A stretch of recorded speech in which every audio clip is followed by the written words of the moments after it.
Baiklah saudara-saudara, mari kita lanjutkan pembahasan kita tentang puasa yang ditinjau dari analisis filosofi. Kalau Anda ikuti terus, nanti mungkin Anda akan berkesimpulan bahwa filsafatnya ini lebih cenderung ke filsafat ekonomi. Baiklah, mari kita lanjutkan. Saudara-saudara, puasa dalam ajaran Islam itu mengadopsi apa yang dilakukan oleh umat-umat terdahulu. Tata caranya ataupun maknanya memiliki inti yang sama, yaitu menahan diri dari kebutuhan dasar, yaitu kebutuhan makan, minum, dan seks. Dari mulai terbitnya fajar hingga terbenamnya matahari. Inti maknanya adalah menahan diri. Ini yang dilakukan oleh baik laki-laki maupun perempuan. As-soimin was-soimat. Oleh karena itu, agar dapat mencapai hakikat dari puasa itu, pengekangannya kemudian diperluas. Bukan lagi pada ranah kebutuhan dasar, tetapi juga pengekangan pada pikiran, hati, aktivitas tubuh lain, yang bertujuan untuk menghindari dosa. Nah, kalau kita lihat dari sini, maka sebenarnya kita temukan ada nuansa dari efek puasa, yaitu nuansa kesabaran. Sehingga ini bisa digunakan untuk mengukur keberhasilan seseorang dalam menjalankan puasanya itu, ya bisa kita lihat dari tingkat kesabaran orang tersebut. Islam mengajarkan berbagai macam puasa yang dapat dikategorikan sebagai puasa wajib, itu yang pertama, puasa kafarat itu yang kedua, dan puasa sunnah itu yang ketiga. Puasa wajibnya meliputi puasa Ramadan dan puasa pengganti Ramadan. Untuk puasa kafarat meliputi puasa yang dilakukan sebagai akibat pelanggaran atau semacamnya. Sedangkan untuk puasa sunnah ini dilakukan pada macam-macam puasa seperti puasa Daud, puasa Senin Kamis, puasa Syawal, dan sebagainya. Banyak orang menyadari bahwa puasa itu ternyata mampu meningkatkan kualitas diri dan keimanannya. Sehingga timbul kesadaran seseorang ini untuk ingin segera mewujudkan hasil yang lebih banyak dan lebih baik sesegera mungkin. Maka kemudian orang-orang itu banyak melakukan aktivitas puasa dengan mengadopsi model puasa dari paham lain. Seperti puasa-puasa tambahan yang itu tidak pernah dicontohkan oleh Rasulullah. Dan inilah sebenarnya yang disebut dengan puasa sinkretik. Contoh puasanya itu adalah misalnya ada orang yang puasa seperti mutih, kemudian melakukan topo pendem, kungkung, dan lain-lain. Ini terutama banyak kita jumpai di masyarakat muslim di daerah Jawa. Puasa jenis ini menggabungkan mitologi pra-Islam dengan mitologi Islam. Yang ingin dicapai sebenarnya adalah pendalaman spiritualitas ini. Melalui efek puasa itu yang mampu menimbulkan kesabaran, meningkatkan keyakinan, dan meningkatkan kepasrahan. Banyak para pelaku agama mengatakan bahwa puasa itu sebagai medan latihan. Latihannya adalah terletak pada pengekangan hawa dasar, basic instinct yang itu terdapat pada unsur makanan, minuman, dan seks. Tiga hal ini penting karena semua hawa kejahatan itu bersimpul dan bermula pada hawa dasar ini.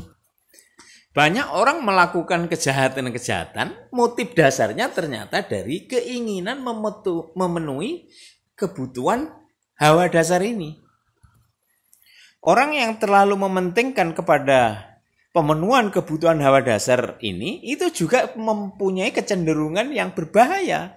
Oleh karena itu, inilah dilatih untuk pengekangan hawa dasar ini, ya, pengendalian hawa dasar ini di dalam kehidupan.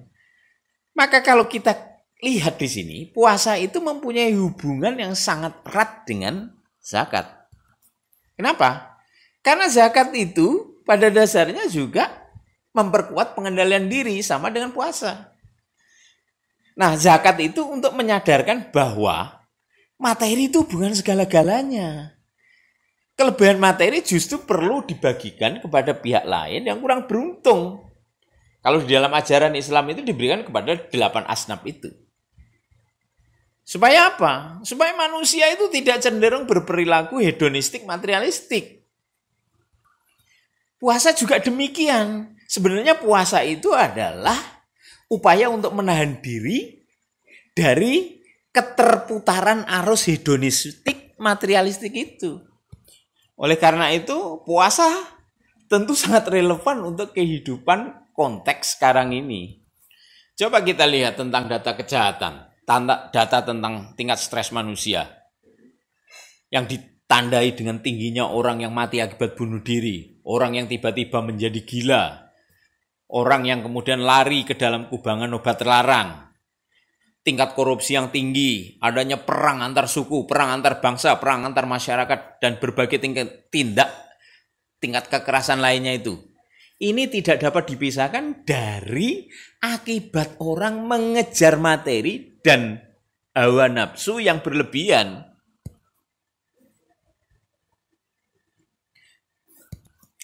Ada referensi lain yang berpendapat bahwa tingkat kelahiran dan jumlah penduduk itu mempunyai andil yang besar.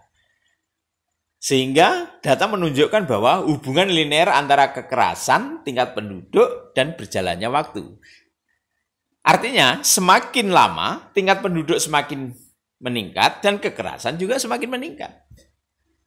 Nah, coba kita lihat penduduk Indonesia pada tahun 1985 itu baru 135 juta. Tapi sekarang ini kan sudah 265 juta lebih. Bahkan penduduk dunia sekarang sudah mencapai lebih dari 6 miliar. Tingkat kekerasan terus meningkat jumlahnya.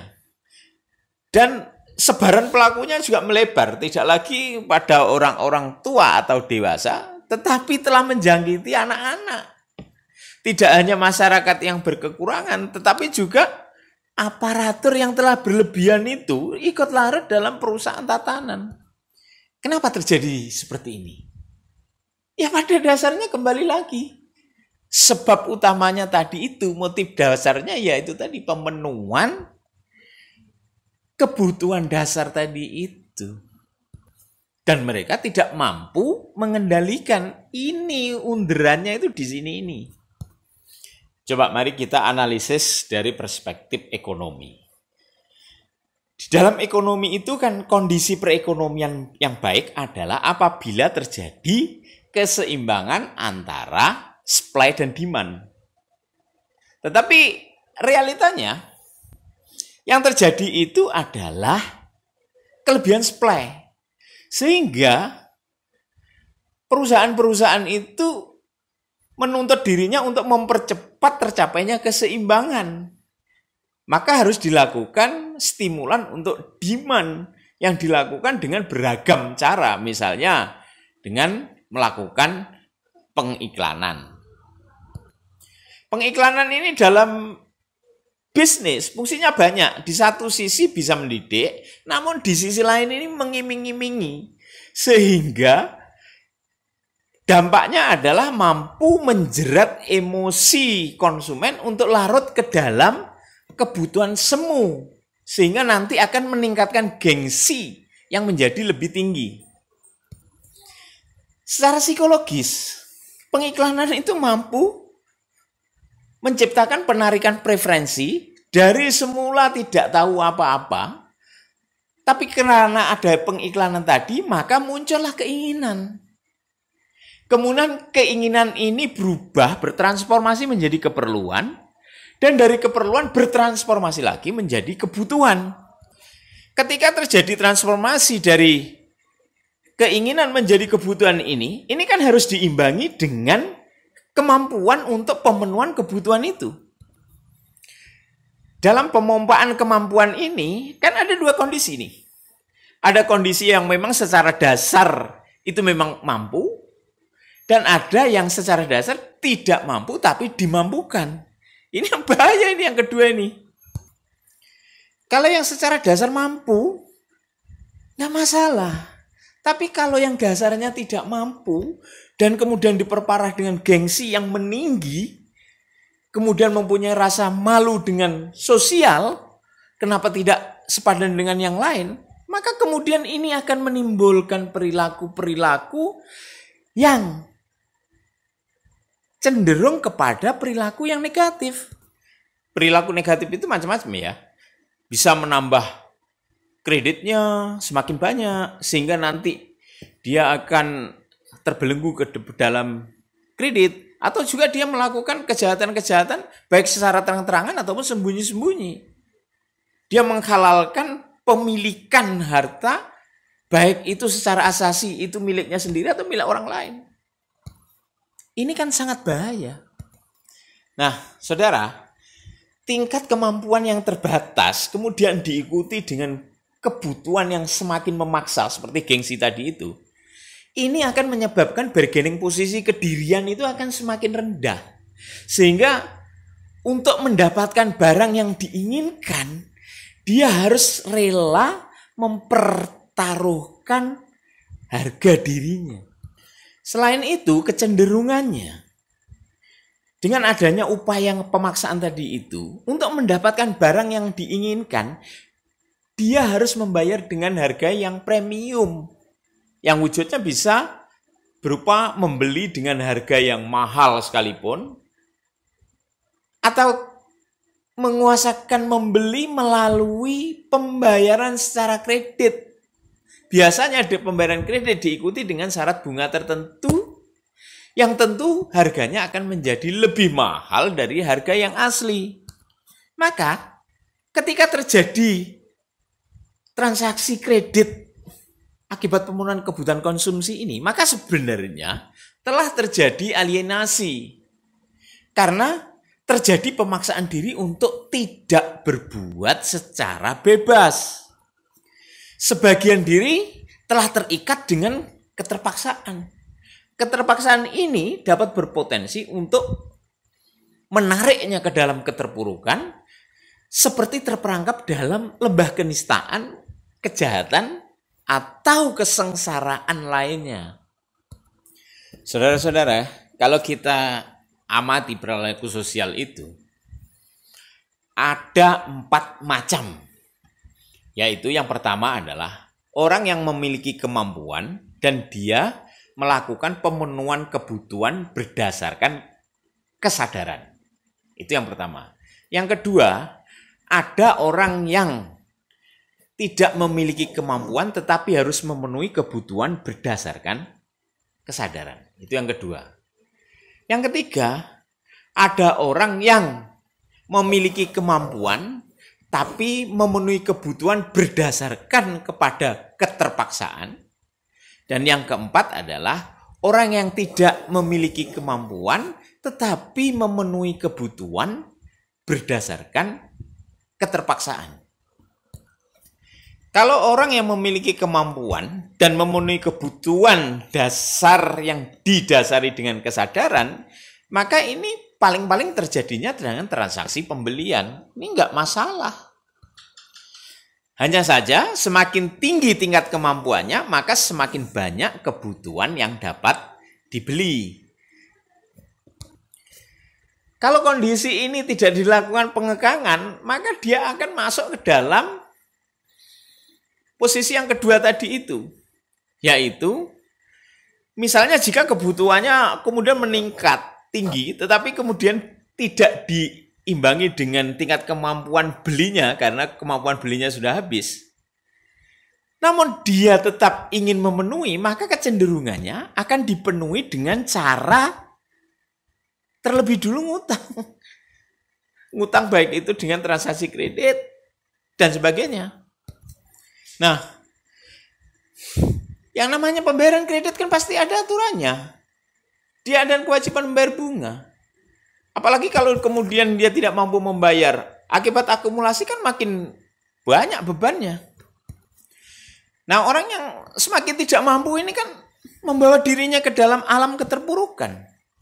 susah secara materi ataupun susah secara psikis, juga pasti ikuti dengan susah secara sosial. Nah, kalau orang sudah keterpuruk, biasanya ini akan cenderung kepada gelap mata. Kemudian mendorong munculnya energi negatif. Semakin besar energi negatifnya, maka kemampuan untuk melakukan kegiatan terlepas dari hukum akan semakin besar.